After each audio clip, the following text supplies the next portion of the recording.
Good evening and welcome to the overnight edition of From Day One. Tonight, Art Bell has a rare dual show.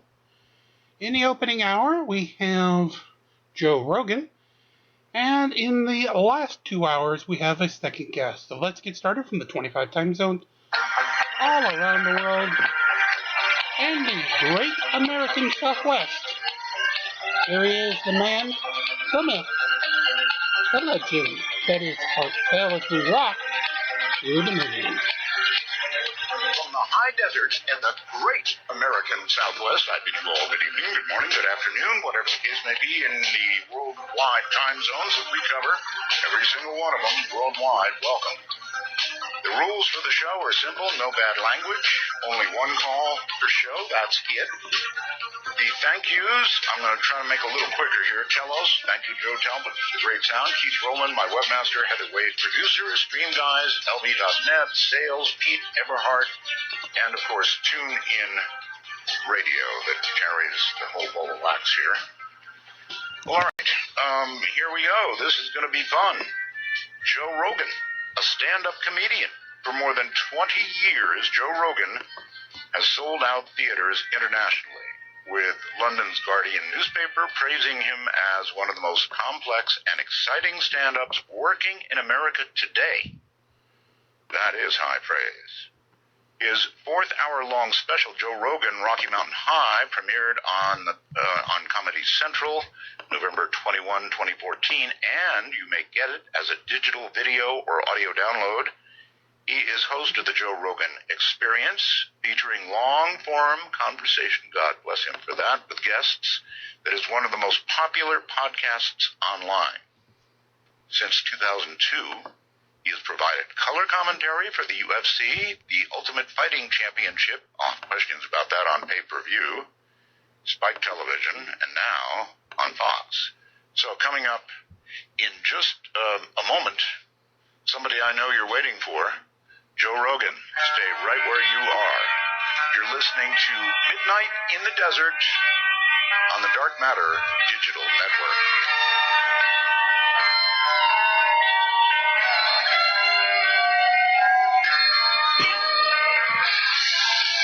This love I'm feeling now. From the high desert and the great American Southwest, this is Midnight in the Desert, exclusively on the Dark Matter Digital Network. To call the show, dial 1-952-CALL ART. That's 1-952-225-5278. All right, well, that song, if you listen to the words, kind of describes life, actually, in a lot of ways. Joe Rogan, welcome to Midnight in the Desert. Thank you for having me on, sir. It's a huge honor. No, it's my honor. I've been a fan of yours. I guess we spoke briefly before the show, and I guess we've been fans of each other for a while. Yeah, well, when I used to drive home from the Comedy Store late at night, you kept me company many a night. I've been a huge fan of your show and you for a long time. So for me, this is just a huge treat. Well, thank you. All right, so you did a big show, Fear Factor. You did it for a long time. I think there were 6 seasons of it, right? Yeah. And now you're doing a podcast. I was on national radio everywhere. Now I'm doing a podcast. Pretty cool. Well, it's a beautiful time for broadcasting in that sense that anybody can put something out online. You don't have to have a network. You don't have to have anything other than an internet connection and some place that's willing to host it. I mean, it's really incredible times. And because of it, I think we're getting like really diverse shows. We're getting all these different people that, like myself, that probably would have never done an actual radio show who are enjoying the freedom that the internet provides. I agree, Joe. Where do you think this means broadcasting is going? I mean, there's these giant radio networks, even television. I think AT&T just ate DirecTV, and now you can see all DirecTV on AT&T. Wow. Well, I think the really big networks, what they're good for is high-budget things like Game of Thrones or something along those lines that requires millions of dollars in special effects. But for something like what you do or something like what I do, all you really need is a couple of tech people to run things and get things online, and that's it. You don't need giant networks. You don't need interference, producers, people that are running things that I'm sure you don't care about, like demographics and all that jazz. Yes, sir. All that unnecessary stuff. Yeah, I mean, I think that it's better. I think it's better this way. I agree. All right, I've got to ask a little bit about Fear Factor because I was like a total fan. In fact, here's a question for you. I was used to seeing it every week, and then suddenly there were some weird splits where Fear Factor wouldn't be on for a long time, and then there'd be an episode and it wouldn't be on again for a long time. Do you remember that? I don't know what that was about. It was probably just they had saved a few episodes, and they do weird stuff with ratings. Ratings, they're always trying to manipulate things during sweeps, and I never really understood how all that stuff works. What was it like? Everybody was going to want me to ask this. For you to watch these poor people facing, like Central American biting, scratching, eating, furry, gushy things, carrying them with their mouth and then drinking a blender full of them or something like that. How was that? It was as bizarre for me being there, being the host of it, as it was for anybody to watch it. 90% of the time I would show up at work and I'd be just shaking my head going, I can't believe this is a real show. It was very, very strange. As a matter of fact, the reason why I was willing to do it in the first place was because I was convinced that it was going to be something that was only on the air for a couple episodes, and then I would have material to make fun of. I just thought it was something completely ridiculous. I'm like, there's no way this is going to stay on television. And then 148 episodes later. Yeah, that's right. Which brings me to this. With those kinds of shows, you kind of have to keep topping yourself a little bit, right? Yeah. Did it get to the point where you wondered if people would live through the next episode? Well, it didn't the first time around, but the second time around, we did it again for 7 more episodes, I think it was, in 2011, I believe it was. Right. And then I was worried, because there were some episodes that we did where they really kept upping the ante further and further, and there was a few accidents where nobody got hurt, nothing serious, but it was like, wow, this is more risky than we ever did before, and I always felt like we got lucky the first time around. Especially, there was a few stunts like they had to ride bulls, and I'm like, that is just a risk. You're just rolling the dice. Oh, yeah. And anything can happen when you have a bull involved, as we've seen. I don't know if you pay attention to the running of the bulls. It's one of the deadliest years ever. 11 people were killed in the running of the bulls this year. Yeah, I know, but I think that's sort of the earth evening things out. These people don't belong running in front of bulls anyway. I'm with you 100%. Kind of a cleansing. All right, so now you have this podcast, and I've heard that you do some paranormal occasionally. You do sort of everything, right? Yeah, well, I've done quite a bit of paranormal, and I did quite a bit I did a sci-fi show called Joe Rogan Questions Everything, right? Where I, met with a lot of people that were UFO fanatics and Bigfoot people and a lot of strange stuff. And one of the things that I found very unfortunate, because I've been a huge fan of I just love the idea of UFOs, even if it's not real. Love the idea of Bigfoot. I love the possibility of uncovering some massive mystery like that, of human beings uncovering something like that. Yeah, of course. But what I found doing the show that I didn't like was that there was a lot of what I was dealing with more than actual facts was psychology. And you get into the psychology of people that believe in things that don't necessarily make sense, where they're not looking at it objectively. Instead, they're like choosing to only look at certain information, or only look at certain data, and don't look at anything that conflicts with that. Yes, I know. Yeah, I know. It's a problem. It is a problem in ufology and all over the paranormal. But still, I'm one of those people who I want to believe there is something more. There has to be something more, I think. And I definitely want to. And if there isn't something more, then I guess we won't care. Yeah. I mean, wanting to believe is critical. I mean, it's of course. Who wouldn't want a UFO to fly right over the White House lawn and everyone to watch it on television?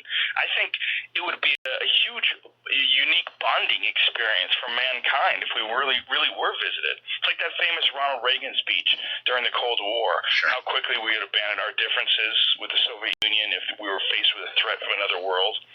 And we would, too. Oh, immediately. Right away, it would snap things into perspective.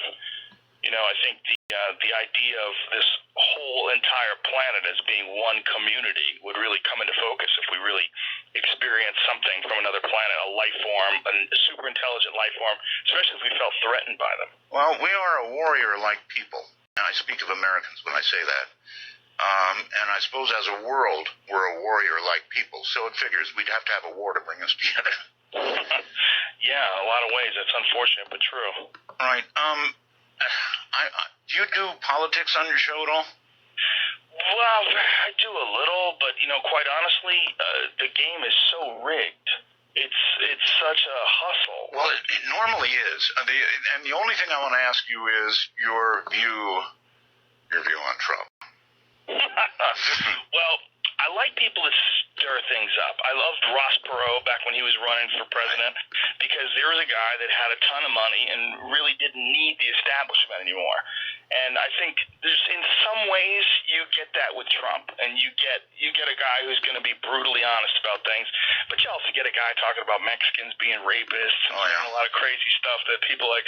Well, he's in many ways like a lot of really wealthy, successful people. He's a buffoon because he's this guy with this tremendous ego because he's accomplished so much, and one of the ways he's accomplished it is by having this sort of bulldog determination and plow through no matter what, and that leads him to think that he can be the king of the world. And that's where he's at right now, pushing forward and trying to become president. And he's ahead in all the polls by a large margin. Right, like over double, I think, the next guy. So, yeah. Oh. It's early. It's an early game, and we all know that sometimes it's not. It's like running a marathon. You see a guy sprint right out the gate, running full blast. So Sure. well, how long can that guy keep that up? Yeah. Most of the time they can't. That's right. All right, let's switch completely subjects because I'm really interested in this one. Okay. You apparently have had experiences. Did you know Terrence McKenna? I didn't know Terrence, but I do know his brother Dennis. I've had his brother Dennis on my show a few times, but I was hugely influenced by Terrence's appearances on your show, in fact. Right. There's some MP3s floating around of him live from Hawaii, from the Big Island, on a broadband spectrum radio signal. That's right. Fascinating podcast radio show from back in the day. And I've listened to it many times. What an amazing man he was. And I, too, have, of course, I interviewed Terrence, and then I'm going to interview Dennis again. I've done it before. So I guess the big question is your experience, if any, with DMT. I've had quite a few. And, in fact, I have a DMT tattoo on my left arm, because of one of them that I had was so profound. I just felt the need to mark it on my body because it was such an insane experience. That profound. Okay, can you actually explain that experience? It's very difficult to explain because it's the idea of DMT, when you hear about it from someone who's never experienced it, or rather when you try to explain it to someone who's never experienced it, it sounds like you're seeing some things that aren't there. Oh, you're into hallucinating, you're into escape from reality. When you get into the reality of what the drug is, it's a human neurotransmitter that exists in your own body. Your lungs make it, your liver makes it, your brain makes it, right. The pineal gland creates it, and it's the most intense psychedelic drug known to man. And what's even more bizarre, and I'm sure you know this, but maybe some people listening don't, it's in thousands of different plants. It's all over the world. It's in almost every ecosystem ever observed. And they don't know why. It's a very bizarre and mysterious psychedelic drug that is also a massive part of the world that we live in. And when you take it, you experience something that knows everything, or at least appears to. They communicate with you in some sort of strange language. There's a lot of repeated themes. There's telepathic communication. There's some sort of way of expressing to you truth in some undeniable form, but with love and beauty and in impossible geometric patterns that are just fractal and floating through the air all around you. What it feels like is you in the presence of a higher power. It feels like what I would imagine it would be to make contact with some sort of a divine entity. And I think that when you look at all these different UFO abduction experiences that people have had, that take place in the middle of the night where you're in heavy REM sleep, where many people believe the endogenous dumps of DMT are going on through the brain. Many people believe that it's responsible for dreaming. And I say believe because there's a lot of good work being done right now on this by Dr. Rick Strassman and his Cottonwood Research Foundation, and you can learn a lot more about the technical aspects of it from guys like him and from Dennis McKenna. But what it feels like when you're there is like you're communicating with God.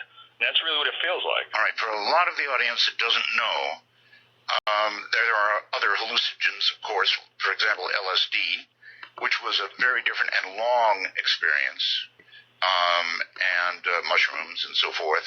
But DMT is kind of in a different class, isn't it? It's rather short in duration. Yeah, very, very short. When you're smoking it, which is the way most people get it, it lasts about 15 minutes, and it's one of the reasons they call it the businessman's high. But it's really odd that they call it that because it's the last thing you'd want to do after you do it is do any kind of business. Right. But it's extremely transient. Your body gets rid of it and brings you back to baseline inside of 15-20 minutes. Any danger? I think anytime you're dealing with something so mind-bogglingly extraordinary, there's the possibility that people with weak hearts, people that don't have the steadiest nerves, or perhaps maybe they don't have the best grip on reality. I think anybody that has real psychological problems should probably avoid psychedelic drugs until they've reached some form of stability in their life anyway. Have you ever had a flashback?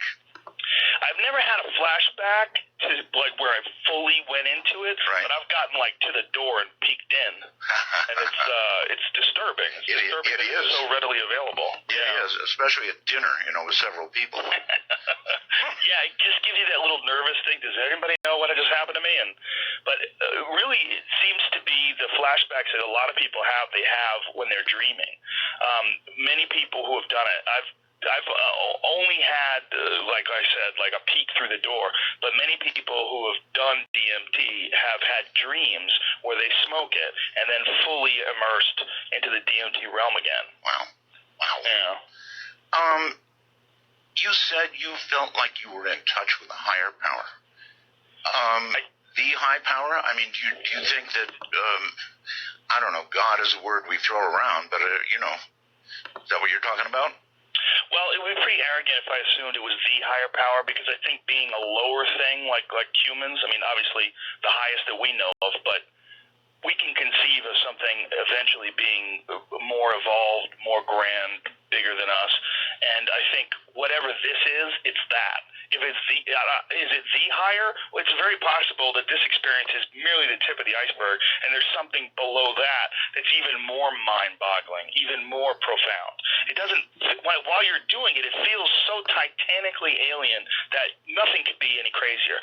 But I think that could very well just be a perception issue, a reference issue, the fact that we don't really have a lot of experiences to compare it to that are that crazy. But it could just be the beginning, and that's one of the things that a lot of people who get heavily into psychedelics, and Terrence talked about this quite a bit, that they always want to see further. They always want to go deeper, because they always have this feeling that there's something, like you take 5 grams, you want to try 7. You take 7, you want to try 10. And you want to go deeper and deeper into the world of mushrooms or the world of DMT or ayahuasca or any of the known psychedelics. I think that's one of the things that happens to people that are frequent travelers, is they want this experience. They feel like maybe there's more to it, that even as crazy and as bizarre and alien and strange and awe-inspiring as it is, it may just be the beginning of this infinite spectrum of possibility. Would you say that your experience with DMT has changed your day-to-day life in any way? Yeah, I think it's changed me. I think what we are is how we've interpreted all of our experiences, how we've interpreted our interactions with people, our time on this planet. When something comes along that just throws a monkey wrench into the gears and shows you something that not only did you never imagine, but it feels like you could never have possibly imagined without this experience. That now your point of reference has changed dramatically. Now instead of having this small spectrum of possibilities, you have this possibility that's so far out to the left or to the right that you can't see the end of it. And you never thought that was possible until you have that experience. And I think that profoundly changes you as a person. Because we are really just an accumulation of our experiences, our interpretations of those experiences, and what we've, how we've learned from them and how we apply them to our lives. And the times that I've done DMT, I've always walked out of it feeling like there at least has the potential from this for me to be a better person. You said that you heard different languages from, I guess, entities or whatever. Did you actually see something, and could you detect that it was a human language or non-human? Well, the language seems to be, you seem to hear it telepathically more than anything. And there's a lot of, repeating themes. Like you hear, there's a lot of people say, you hear, look at this. I've heard that. I've heard it. And I've heard a lot of other people say the same thing. They show you different insane things. I remember one time I did it, I was literally crying because they kept saying, look at this, and they would show me something insanely beautiful. And then it was I have little kids. I have a 5-year-old and a 7-year-old. And one of the things that my 5-year-old says, she'll say things that they're really cute and adorable, like, I love you 1,500,000, 1,500,000, billion, zillion, infinity times a million times. They, numbers that aren't real. Well, that happened in my DMT experience. That's one of the first ones I ever did. They would sing a little song like, I love you 600 million, 500,000, 500 million times. And then it would go, look at this. And then every time I go, look at this, it would show you something infinitely more beautiful than what you just saw. And then it would keep going on and on and on until tears were rolling down my face. I think a lot of that, it's a sound. I mean, you're understanding what they're saying. You're understanding words, but I'm not exactly sure you're hearing it more than you're hearing it in your mind. And it's one of the reasons why I connect it to the UFO abduction experience, because one of the things that you hear from these people that have had these classic UFO abduction scenarios is telepathic communication, where there's words in their mind. And they're not exactly sure if they're hearing them or if they're being transmitted somehow directly to their consciousness. And it kind of feels like that when you're doing DMT. Wow. Is there any advice that you would give as a big listening audience out there, and they're listening going, DMT, is this something I want to try? Only you can answer that. I really think that that's a personal thing. And I've told people they should do it before, but it's probably irresponsible of me. Really, I think everybody's got their own psychological makeup, and everybody's got their own path in this life. And if it's something that you're compelled to try, there's a lot of people that believe, and I've heard this from many people that have done it, that DMT finds you. You don't find DMT. You might go looking for it, but really it finds you and decides whether or not you should do it. That doesn't necessarily make sense to me, and it sounds like an adorable thing to say. It sounds cute, like profound in some sort of strange way. Is it really separate from ayahuasca, from anything else? Is DMT unto itself one thing? That's a good question that someone else should probably answer. Dennis would probably be better at that, because I've never done ayahuasca. I've only done the condensed version of it. The difference for folks at home that are listening that don't know, ayahuasca is like a slow-release DMT, and it was created by the indigenous Amazon people because they don't have chemistry labs. They can't synthesize DMT. They can't extract it from these plants the way the way they do it in labs. So what they do is they use the root of one plant and the leaves of another plant. So one plant contains the DMT, and the other contains an MAO inhibitor, a natural MAO inhibitor. And MAO is monoamine oxidase, and what that is something that your gut produces that breaks down DMT when you eat it. That's why if you eat like Phalaris grass or something that's rich in DMT, you don't get high from it. The reason being this monoamine oxidase breaks it down inside your body. Well, these ingenious people thousands of years ago figured out how to combine these two plants. It's a really complicated process where they brew it up, and what they did is they created a slow release DMT trip.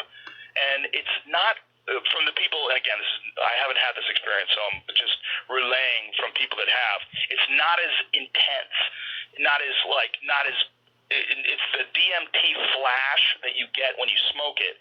You rarely reach that state, but you have this profound long-term experience that instead of taking 15 minutes, takes several hours. Wow. All right, let's move on to the totality of how do you feel about, we're legalizing marijuana now. Here in my state, Nevada, we've got medical marijuana at last. Other states are completely legalizing it. Where is it going in America eventually with drugs? I mean, our jails are full of people for drug violations of one sort or another. What do you think? Well, locking people up for experimenting with their consciousness is criminal. I really think that.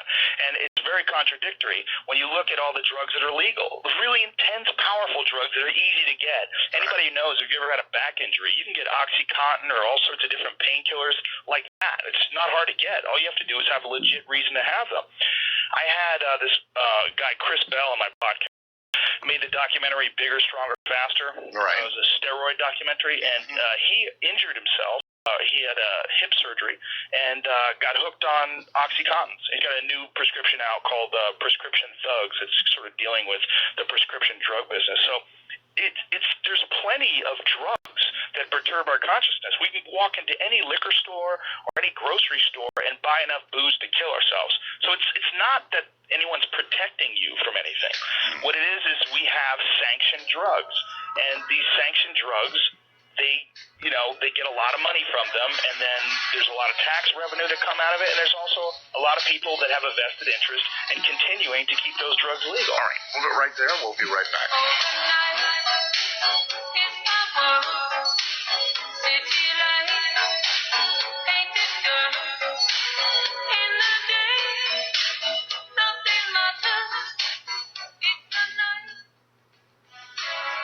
I stopped an old man along the way, hoping to find some forgotten words or ancient melodies.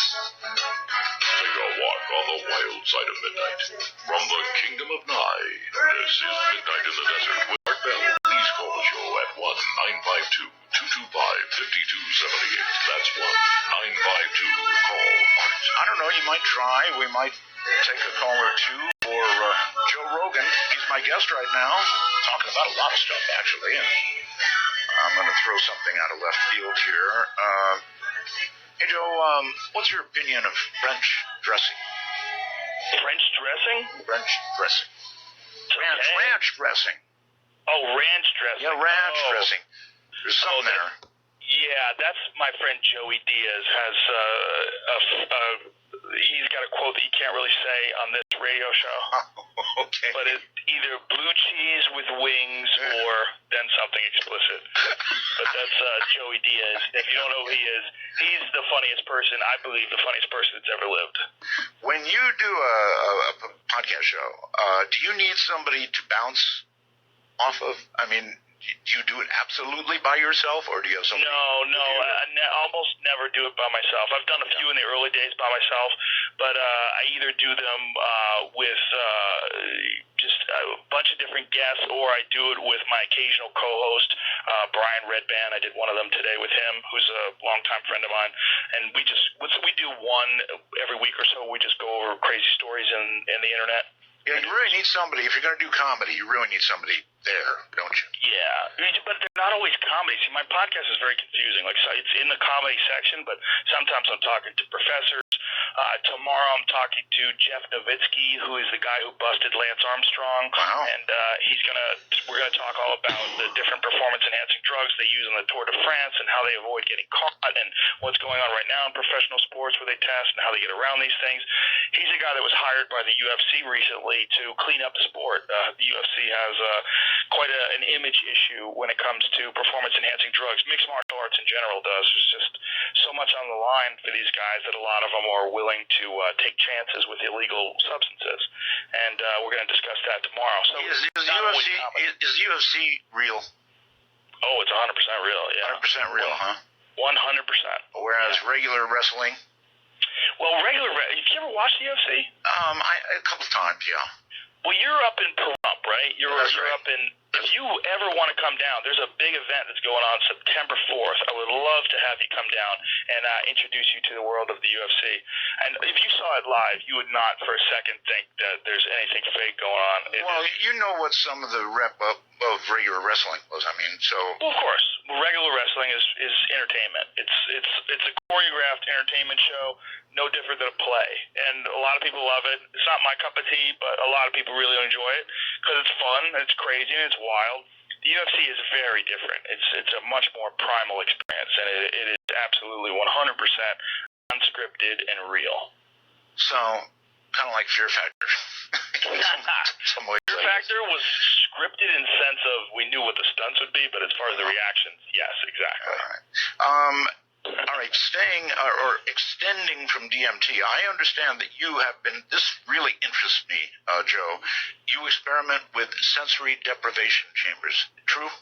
Yes, I have one in my house. I have one in my basement, and I've been a big fan of them. I first got one in 2002. I got my first one, and I'd heard about them years before originally from that Altered States movie. Right. That was where I was first introduced to him, and then I got into John Lilly's books. I read some of his stuff on them, then I realized that Altered States movie was actually based, a lot of it was based on him. The crazy, if you don't know who Lilly is, John Lilly was the guy who invented the sensory deprivation tank, and he was a pioneer in interspecies communication. He would do all these experiments on dolphins and trying to communicate with dolphins, and one of the things he used to do is he used to take LSD and set up a sensory deprivation tank near dolphins and try to communicate with them. Wow. Yeah, he was out there. All right, so describe to me the sensory tank experience. Is it warm water? Is it? Yes. Yes, okay. Yes, the water is the same temperature as the surface of your skin, which is about 93.5 degrees. There's, in my tank, I have a tank from the Float Lab in Venice, which is, there's a guy named Crash who runs the Float Lab, who really, when the tanks were very unpopular, when no one knew about them, right now they're experiencing tremendous renaissance, and I'm very happy that I'm a part of that, and Crash is a part of that too, because he's the guy who really innovated and took tanks to this incredible level of sophistication that they have now, and he is the one who designed the one that I have in my basement, and it has 1,000 pounds of Epsom salts in this water, and the water is about a foot deep, and you just get in the tank, and because there's so much salt, you float, and because the water is the same temperature as your skin, right. Once you sit in it for a minute, you relax and stop moving, you can't really differentiate between where the water is and where the air is. It all feels like one thing. It feels like you're flying. And you have this weird experience, this weird sensation of flying through space. Have you not done it? No, I haven't done it. Ever since it's Altered hard. States, I've wanted to try it.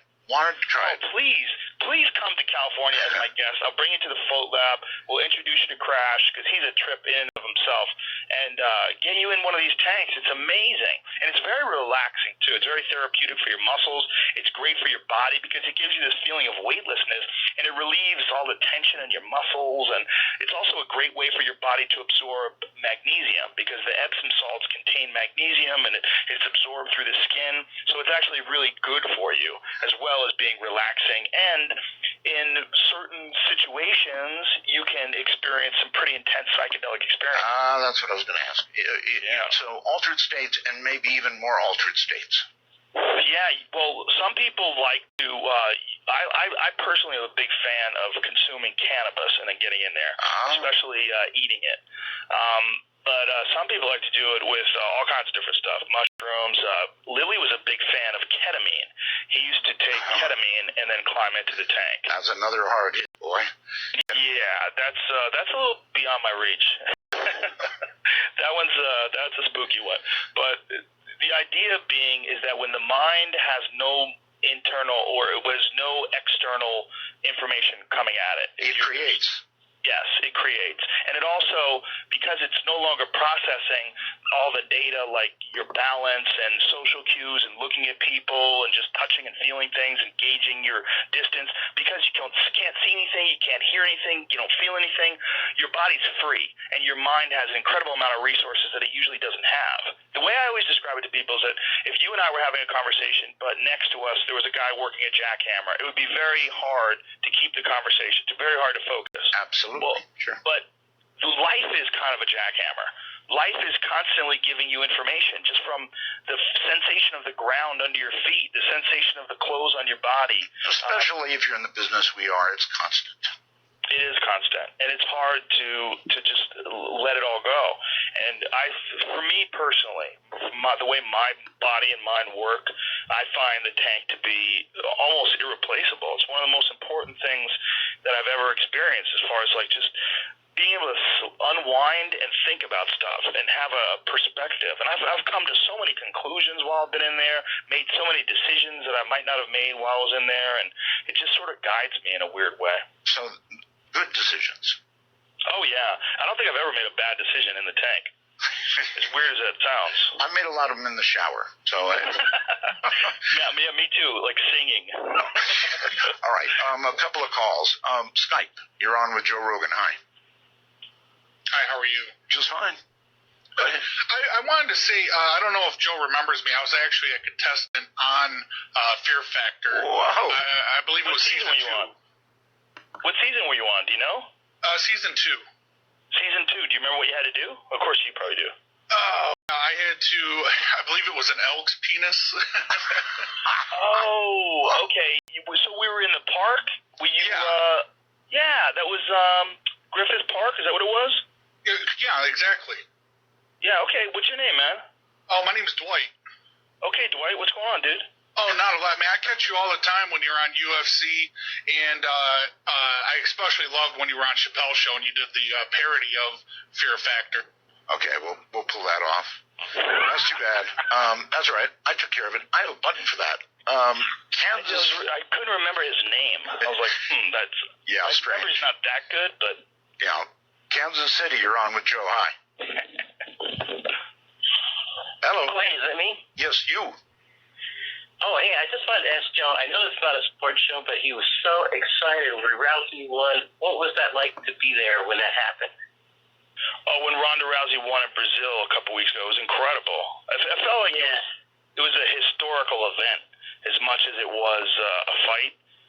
And, you know, a lot of people say, well, you know, it was a mismatch and the girl wasn't as good as she was. And I think that's all very fair and true, but I think that what she represents right now is something wholly unique.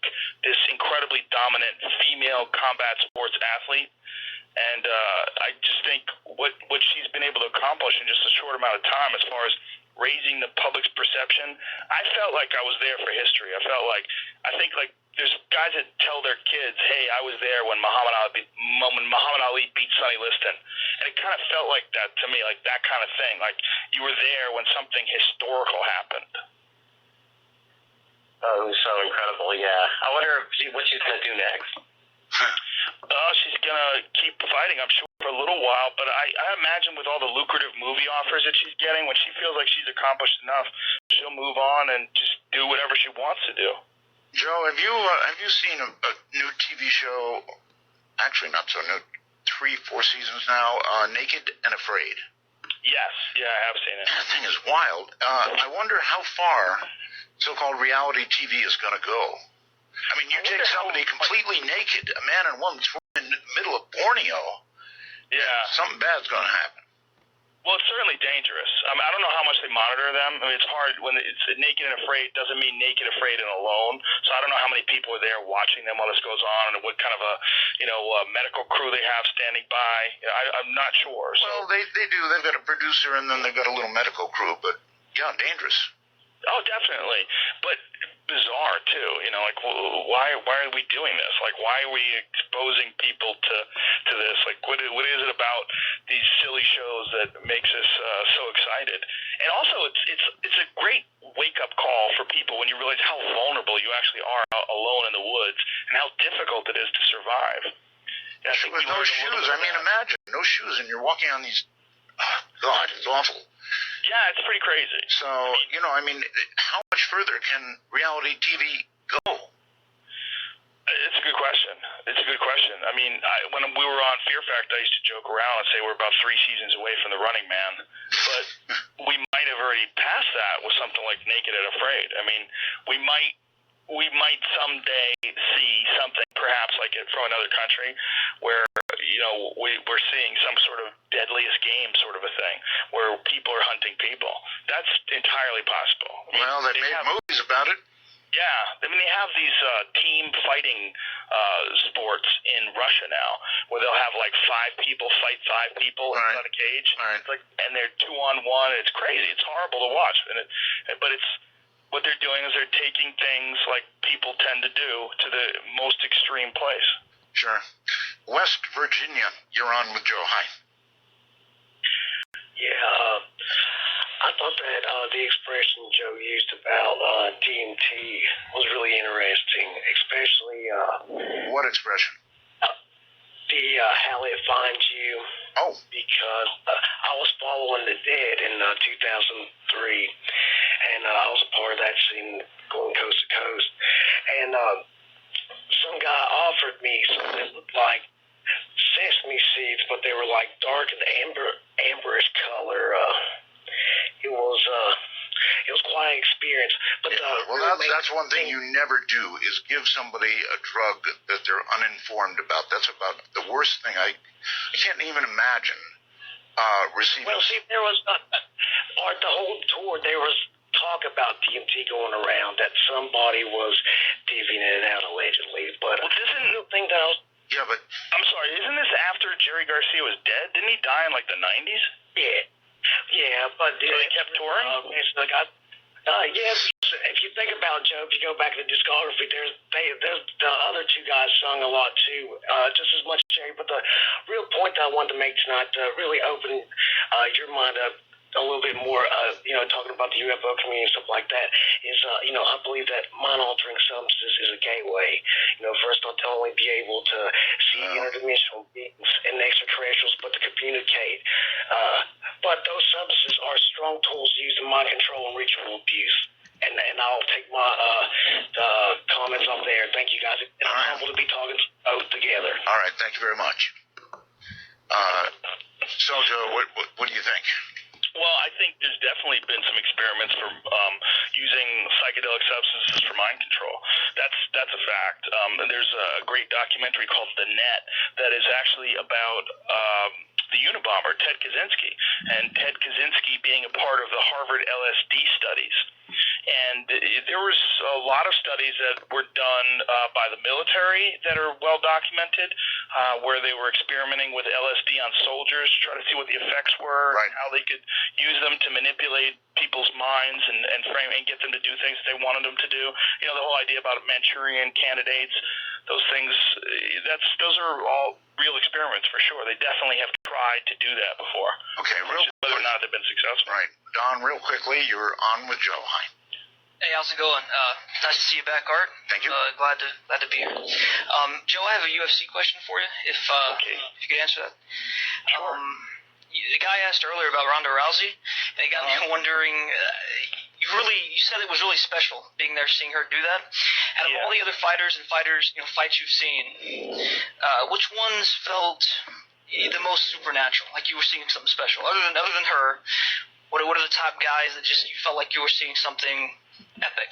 Well, I never got to see Fedor fight in his prime. I would have loved to see that, but I did get to see Anderson fight in his prime. And Anderson Silva, who I think is the greatest of all time, I think he moved like a guy in a video game. He would do things that didn't seem real, like things that were from a movie. In his prime, when he was at the top, he was just spectacular. Like he would have what Lorenzo Fertitta, one of the owners of the UFC, always refers to as the holy S moment. Like that, every great UFC has at least one holy S moment. Right. And Anderson really defined that to me. He was just so incredible when he was at his best. All right, not a lot of time. Pismo Beach, you're on with Joe. Hi. Oh my God, am I on the air? You are. With my 2 heroes, I can't believe it. Okay, I have 2 questions for you. One of them is serious and one of them is silly. The silly one is, what kind of motorcycles do you guys ride? The real question that I'm calling about, and I understand, Joe, if you don't want to talk about it, but I'm still going to ask. Excuse me. News radio was like genius. It was the best thing that ever happened to TV, and I still love it. And when Phil died, my question is, was there any animosity on the set towards Andy Dick. I just said Dick on the radio. It's his name.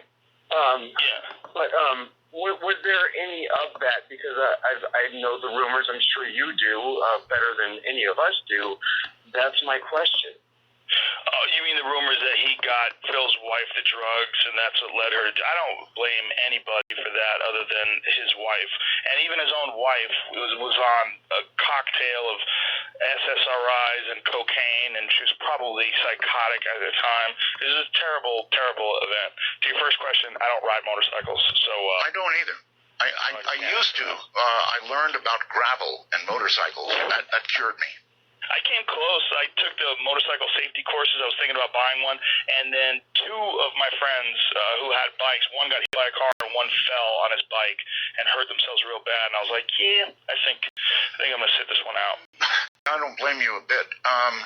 So what does the future hold for you? More what I'm doing. I really enjoy doing the podcast. I really enjoy doing stand-up comedy. I really enjoy working for the UFC. I'm very fortunate that I have these things that I enjoy very much as far as, like, my career.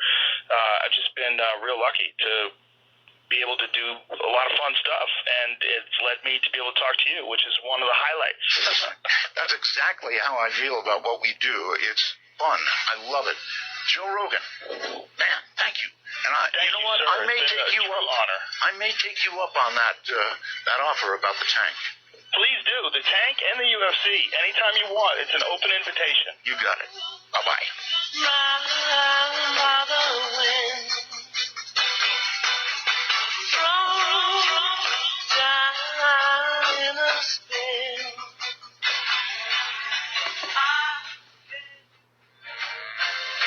Get hurt by the little things I say.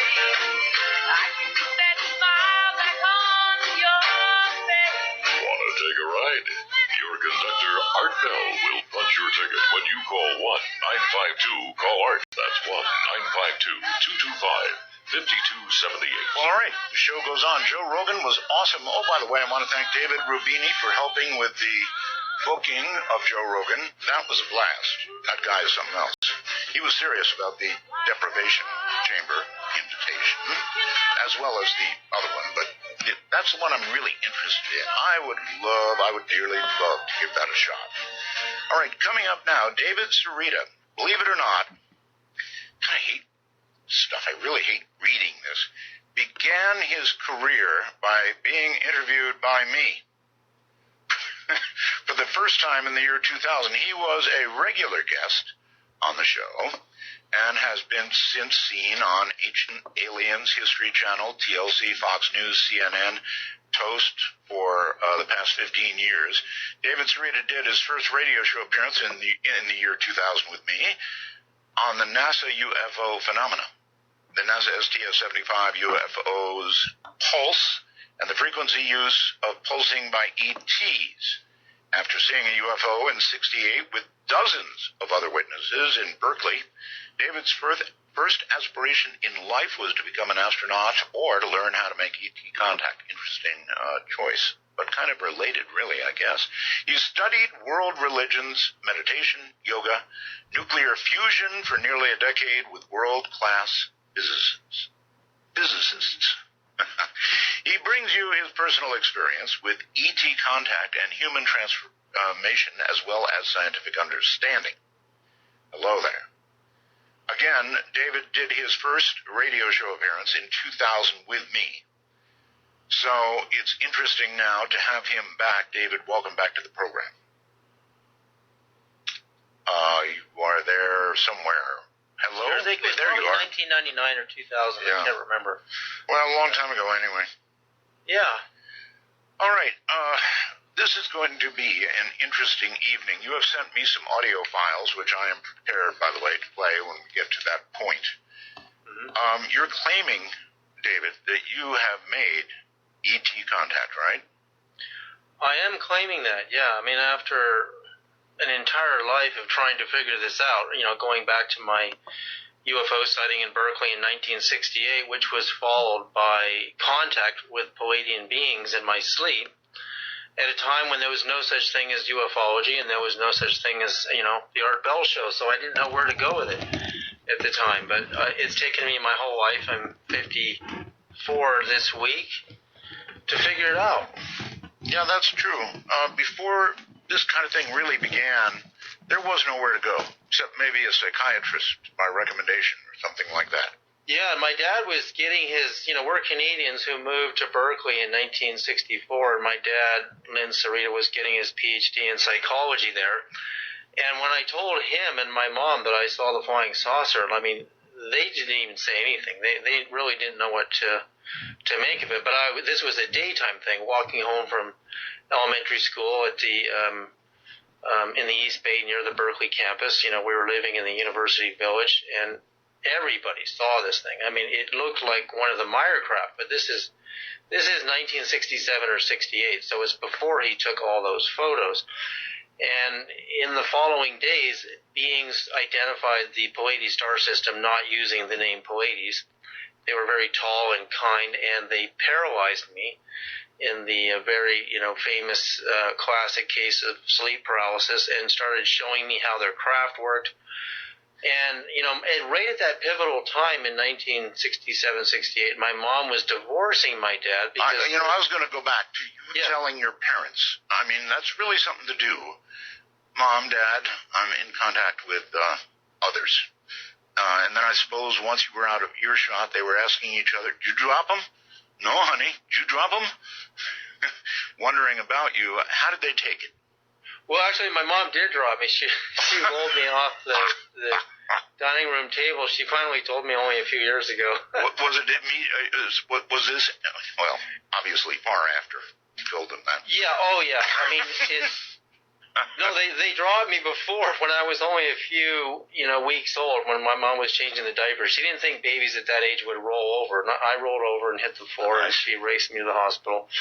But, this was something everybody saw. I mean, there was pandemonium on the street. It wasn't the Goodyear blimp. This thing was a flying saucer. And the only thing I could relate it to was the Star Trek crew and the Enterprise, and no markings, not a single rivet. This thing was down close so that everyone could see it. And remarkably, many years later, I was lecturing at a UFO convention for Bob Brown in Nevada. Actually, one of the last conferences he ever did. I gave the very last lecture under Bob Brown in his entire career there. And this man approaches me in the elevator, and he said, I work at the space lab at the Lawrence Berkeley National Lab right up on the hill. And I said, oh, yeah, I've been there. I actually had lunch with Glenn Seaborg there, who was chairman of the Atomic Energy Commission under Kennedy, Johnson, and Nixon, and the scientist who discovered the explosive type of plutonium, won the Nobel Prize. And I said, I even told Glenn Seaborg, that I saw the UFO, and this lab would have had a good view of it. Well, this gentleman told me, I work at the lab, I'm a scientist at the space lab, and in 1972, all of us saw a flying saucer come right up to the window. And that would have been a great, many very, very prominent scientists working up at that lab who saw it. And how many of them wanted to talk about it? And not one. And Seaborg didn't look at me crazy that day when I said I saw the saucer. He said his assistant, Albert Giorso, had 37 levels above top secret, he told me Seaborg had. And Seaborg said, there's nobody working on anything like that in our government. So he said, I don't know what it was. Was it Close Encounters of the Third Kind? I think it was, where they were showing the air traffic controller and the plane saw a UFO just right by it. The controller said, you want to report this? No, I don't want to report one of those.